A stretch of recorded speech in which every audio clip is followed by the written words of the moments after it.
আমরা এখন ঢুকছি সতী মায়ের জন্মস্থান, সতী মাতা মন্দির।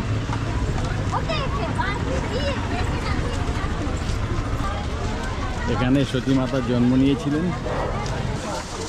দক্ষেশ্বর মহাদেবজি।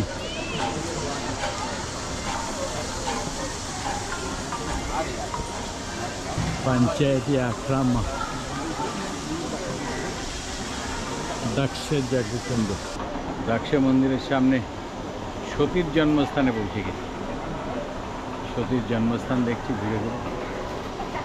এখানে सती जन्म নিয়েছিলেন दक्ष भगवान की। ठीक है, सुंदर है, सब पूजा पाठ करो। शीतला माता, काली माता, दुर्गा माता, सती जी का जन्म स्थान।